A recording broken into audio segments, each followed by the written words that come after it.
तो भाइयों बहनों और बुजुर्गों भूलिएगा नहीं, आप अपना कीमती और अनमोल वोट जाया न करते हुए जरूर जरूर वोट डालिएगा।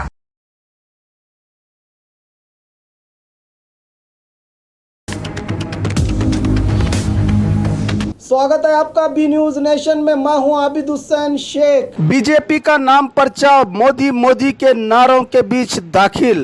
बीजापुर आरक्षित लोकसभा मतक क्षेत्र में आज विशाल रैली के जरिए बीजेपी अभ्यर्थी रमेश जिगजनगी केएस ईश्वरप्पा के नेतृत्व में पार्टी वरिष्ठों के साथ शक्ति प्रदर्शन करते हुए नगर की प्रसिद्ध सिद्धेश्वर मंदिर से सांस्कृतिक ढोल ताशा के साथ नगर के मुख्य रास्तों से होता हुआ डीसी ऑफिस पहुंचकर नाम पत्र दाखिल किया गया। बीजापुर एमएलए बसनगौड़ा की गैर मौजूदगी में सैकड़ों बीजेपी कार्यकर्ता, अभिमानी और जिला बीजेपी एमएलए, एमएलसी और पूर्व मंत्री अप्पा साहब पट्टन शेट्टी रहे भागी। मोदी मोदी के नारों के बीच भरा गया नाम पत्र। अपनी जीत का विश्वास जताया रमेश जिगजनगी ने।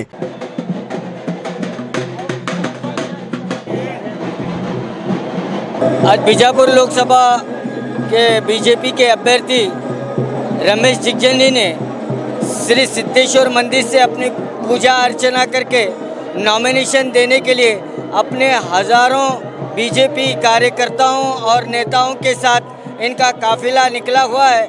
रमेश जिगजनगी अपने पूरे काफिले के साथ बीजेपी के कई कार्यकर्ता और लीडर्स जिसमें शामिल हैं नॉमिनेशन के लिए डिप्टी कमिश्नर के दफ्तर तक पहुंचेंगे। गांधी चौक से होता हुआ, अंबेडकर सर्कल से होता हुआ ये काफिला जो हजारों बीजेपी के कार्यकर्ताओं के साथ डिप्टी कमिश्नर के ऑफिस पहुंचकर नॉमिनेशन के लिए ये काफिला निकला हुआ है।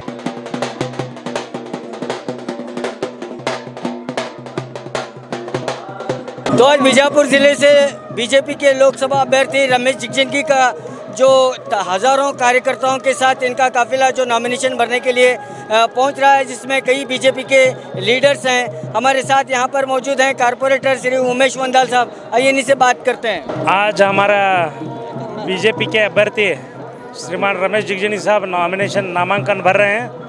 यहाँ पे पूरी भीड़ के साथ पूरे हमारे ज़िले से बहुत सारे हमारे कार्यकर्ता आए हैं। हम इस बार गए बार से भी ज़्यादा लीड से हमारी पार्टी परफॉर्मेंस करेगी, क्योंकि देश के प्रधानी नरेंद्र भाई मोदी ने बहुत अच्छे काम किए हैं। बहुत यानी त्रिवली तलाक से पकड़ के उज्ज्वला गैस से पकड़ के बहुत घर सब गरीबों का घर बन रहा है, जहाँ पे आप देख रहे हैं। उसी का हमारा ये बार बहुत डबल लीड से आने की बहुत कोशिश करेंगे। और हमारे सब माताएं और भाई सब जो हमारे प्रधानमंत्री के पास जो भी काम लिए हैं, आज उनको अदा करने की एक समय है। और ये वोट डालने के साथ ही उनको अदा करेंगे। और हम गए बार से भी डबल लीड यानी कम से कम 1.5-2 लाख लीड से हम यहाँ बीजापुर जिला में हमारे रमेश जिगजनगी साहब को जीता कर लाएंगे। तो आज जो है कई कार्यकर्ता लीडर्स यहाँ पर आए हैं रमेश जिगजनगी साहब जो नॉमिनेशन के लिए जा रहे हैं। क्या नगर शासक भी यहाँ पर पहुँचेंगे? शायद आ रहे हैं, वो भी यहाँ पे आएंगे और सभी लोग मिलके इलेक्शन करेंगे। ಇವತ್ತು ವಿಜಯಪುರ ಲೋಕಸಭಾ ಮತಕ್ಷೇತ್ರದ ಅಭ್ಯರ್ಥಿಗಳಾದ ರಮೇಶ್ ಜಿಗಜಿನಿ ಅವರು ಇವತ್ತು ನಾಮಪತ್ರವನ್ನು ಸಲ್ಲಿಸುತ್ತಿದ್ದಾರೆ। ಇವತ್ತು ಇಡೀ ದೇಶದಲ್ಲಿ ಮತ್ತು ಕರ್ನಾಟಕದಲ್ಲಿ ಮೋದಿಯವರ ಒಂದು ಕಾರ್ಯಕ್ಷಮತೆಯ ಜನ ಮೆಚ್ಚಿ ಇವತ್ತು ಭಾರತೀಯ ಜನತಾ ಪಕ್ಷಕ್ಕೆ ಮತವನ್ನು ನೀಡಬೇಕಂತ ಜನ ತೀರ್ಮಾನ ಮಾಡಿದ್ದಾರೆ। ಅದೇ ರೀತಿ ಕೂಡ ಬಿಜಾಪುರ ಜಿಲ್ಲೆ ಲೋಕಸಭಾ ಕ್ಷೇತ್ರವೂ ಕೂಡ ಬಿಜೆಪಿ ಗಂಡು ಮೆಟ್ಟಿನ ನೆಲ, ಬಿಜೆಪಿ ರಮೇಶ್ ಜಿಗಜಿನಿ ಅವರು ಆರ್ಸ್ ಬಂದೇ ಬರ್ತಾರಂತ ನಾವು ಒಂದು ಈ ಸಂದರ್ಭದಲ್ಲಿ ಹೇಳುತ್ತೆ। ಎಲ್ಲ ಬಿಜೆಪಿ ಕಾರ್ಯಕರ್ತರು ಲೀಡರ್ಸ್ ಈ ಸಭೆಯಲ್ಲಿ ಉಪಸ್ಥಿತರಿದ್ದಾರೆ। ಎಲ್ಲರೂ ಇದ್ದಾರೆ। ಇಡೀ ನಮ್ಮ ಜಿಲ್ಲೆಯ ನಾಯಕರು ಮತ್ತು ರಾಜ್ಯ ನಾಯಕರು ಮತ್ತು ಎಲ್ಲ ಮಾಜಿ ಸಚಿವರು, ಹಾಲಿ ಶಾಸಕರು ಎಲ್ಲರೂ ಇವತ್ತು ಉಪಸ್ಥಿತರಿಂದ ಒಗ್ಗಟ್ಟಿನಿಂದ ಇವತ್ತು ನಮ್ಮ ನಾಮಪತ್ರ ಮಾಡ್ತಿದ್ದಾರೆ। ಬಸನಗೌಡ ಪಾಟೀಲ್ ಅವರು ಇಲ್ಲ, ಅವರ ಯಾವುದೇ ಒಂದು ಕೆಲಸದ ನಿಮಿತ್ತ ಬಾಂಬೆಗೆ ಹೋಗಿರೋದ್ರಿಂದ ಬಂದಿರೋದಿಲ್ಲ। ರಾಜಶೇಖರ್ ಮಗಿಮಠ ರಾಜ್ಯ ಉಪಾಧ್ಯಕ್ಷರು ಸ್ಲಂ ಮೋರ್ಚಾ ಭಾರತೀಯ ಜನತಾ ಪಕ್ಷ ಮಹಾನಗರ ಪಾಲಿಕೆ ಸದಸ್ಯರು.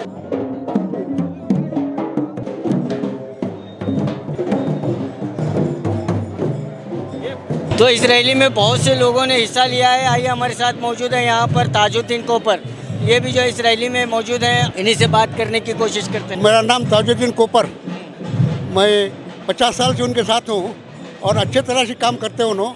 और कुछ भी ये तीनों का चुनाव से भी कुछ भी गड़बड़ होने दिया, बहुत शांति से चले उनका. उनके सर का आदमी कौन भी MP नहीं आया.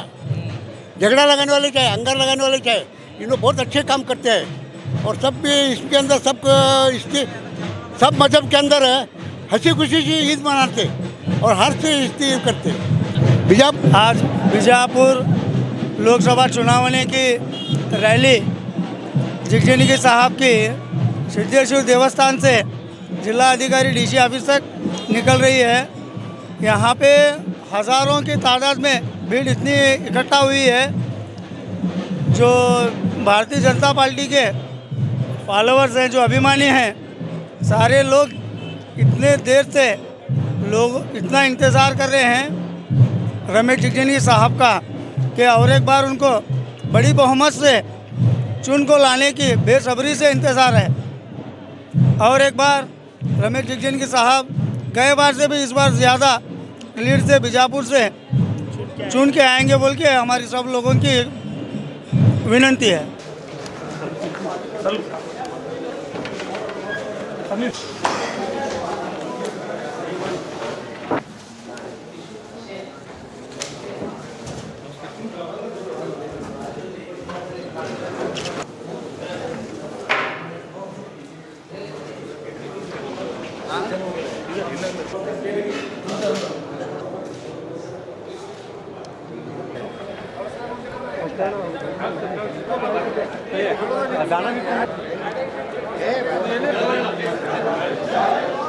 ಕಾಂಗ್ರೆಸ್ ಅವರ ಪ್ರಣಾಳಿಕೆ ಬಿಡುಗಡೆ ಮಾಡಿದ್ದಾರೆ.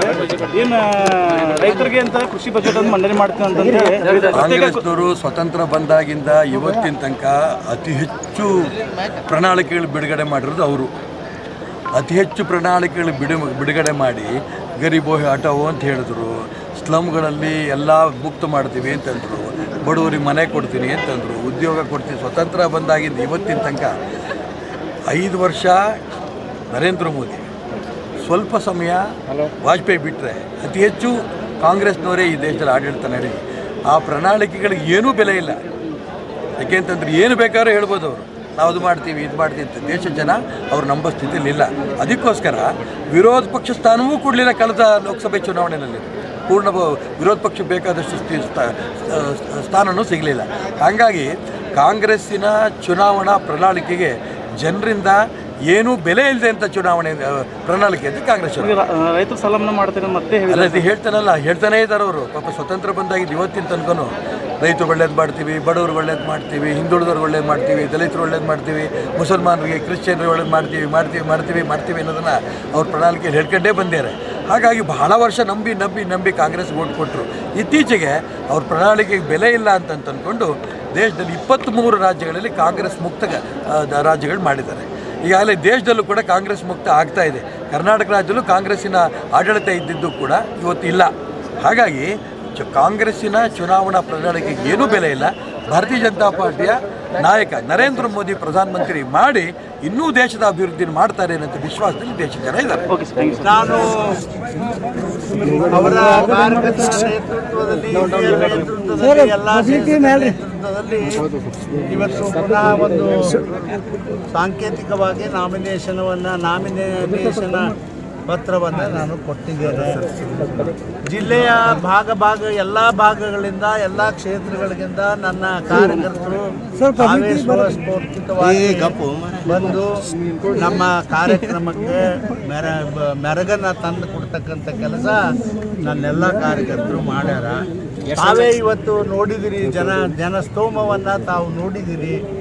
ಇದರಿಂದ ನಾನು ಒಂದು ಹೋಟ್ಲೇರಿ ಗೆಲ್ತೀನಿ ಅಂತೇಳಿ ನನಗೆ ವಿಶ್ವಾಸ.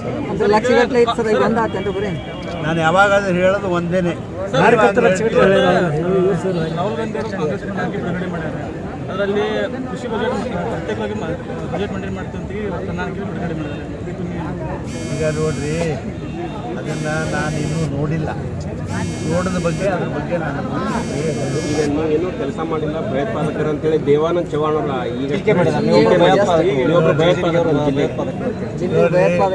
ಅಲ್ಲ, ಅವರು ಭಯೋತ್ಪಾದಕರು ಬಹುಶಃ ತಪ್ಪು ಹೇಳ್ಯಾರ. ಅದಕ್ಕೆ ಅಂದ್ರೆ ಈ ಅಭಿವೃದ್ಧಿಯ ಕೆಲಸ ಮಾಡೋದ್ರಲ್ಲಿ ಇವ ಭಯೋತ್ಪಾದಕ ಅಂತ ಹೇಳಿದ್ರು. ಅದು ನೋಡಿ, ಅವ್ರು ಹೇಳೋ ಕೆಲಸ ಏನು, ಅವನ ಹೆಂಡತಿ ನಿಂದಿರಿಸ ನಾವು ಭಾಳ ಕೆಲಸ ಮಾಡೋಣ ಅಂತ ಹೇಳ್ತಾನೆ ಅವ. ಹಿಂಗ್ಯಾಕೆ ಮಾಡ್ತೀರಿ ನೀವು? ವಿರೋಧ ಪಕ್ಷದವರು ಅವರು ನೀತಿಯಪ್ಪ, ನಾವೇನು ಕೆಲಸ ಮಾಡಿಲ್ಲ ಅಂತ ಹೇಳ್ತೇವ್ರು. ನಮ್ಮ ನೀತಿ ಏನು, ಅಲ್ಲಿ ಬರಪ್ಪ ಗಂಡು ಮಕ್ಕಳೇ ನೋಡ್ರಿ ನೀವು ಇದನ್ನು ಕೆಲಸ ಮಾಡಿದ ಅಂತ ಹೇಳೋದು. ಕೆಲಸ ಶೂನ್ಯ ಅಂತಕ್ಕಂಥದ್ದನ್ನು ಹೇಳಿದೆ ನೋಡ್ರಿ, ಶೂನ್ಯ ಅಂತ ಹೇಳೋದು ಭಾಳ ಜನ ಹೇಳ್ಯಾರ, ಇವ್ರು ಒಬ್ಬರೇ ಅಲ್ಲ. ಅಲ್ಲಿ ನೋಡೋದು ಹೇಳ್ರಿ, ಒಂದ್ಯಾರ ಕಣ್ಣು ತೆಗೆದು ಬರೀ ಕಣ್ಣು ಮುಚ್ಚು ಗಾಣದ ಎತ್ತಿನಂಗೆ ಕಣ್ಣು ಕಟ್ಕೊಂಡು ಹೋಗಿ ನೋಡಿದ್ರೆ ಏನು ಪ್ರಯೋಜನ? ಕಣ್ಣು ತೆಗೆದು ನೋಡೋದು ಹೇಳ್ರಿ ಏನೇನು ಅಭಿವೃದ್ಧಿ ಕೆಲಸ.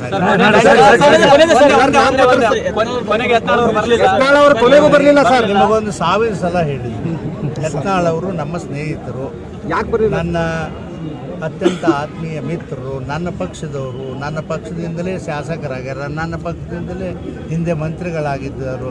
ಅವರು ಊರಾಗಿಲ್ಲ, ಅದಕ್ಕಾಗಿ ಬಂದಿಲ್ಲಪ್ಪ. ಬರ್ತಾರೆ, ಮಾಡ್ತಾ ಇದ್ದಾರೆ. और खबरों के लिए देखते रहिए बी न्यूज नेशन। तो भाइयों बहनों और बुजुर्गों, भूलिएगा नहीं, आप अपना कीमती और अनमोल वोट जाया न करते हुए जरूर जरूर वोट डालिएगा। ಹಬ್ಬಗಳ ಪ್ರಯುಕ್ತ bumper offer Silai world men's women's kids saris bumper offer buy 3 get 3 Vijayapura ನಗರದಲ್ಲಿ ಬಟ್ಟೆ ಕ್ಷೇತ್ರದ ಹೆಸರುವಾಸಿಯಾದ ಗುರುಕುಲ್ ರಸ್ತೆಯಲ್ಲಿ ಇರುವ ಬ್ರಹ್ಮಾಂಡ ಸಿಲಾಯಿ ವರ್ಲ್ಡ್ ಶೋರೂಮ್ ನಲ್ಲಿ ಹಬ್ಬಗಳ ಪ್ರಯುಕ್ತ bumper offer buy 3 get 3 formal casual winter westerns bumper offer flat sale 299 399 499 ಇದು ಹಬ್ಬಗಳ ಪ್ರಯುಕ್ತ bumper offer buy 1 get 1 free ಇದು offer silk saris cotton saris design ಸಾರೀಸ್ಗಳ ಮೇಲೆ ಬಂಪರ್ ಆಫರ್ ಲಾಭ ಪಡೆಯಿರಿ. ಈ ಆಫರ್ ಸೀಮಿತ ಅವಧಿಗೆ ಮಾತ್ರ. ಹಿಂದೆ ತಮ್ಮ ಕುಟುಂಬದೊಂದಿಗೆ ಬನ್ನಿ. ಸ್ಥಳ Silai world men's women's kids saris near Siddeshwara temple beside Corporation Bank Gurukul road Vijayapur. Mobile number 7030170909.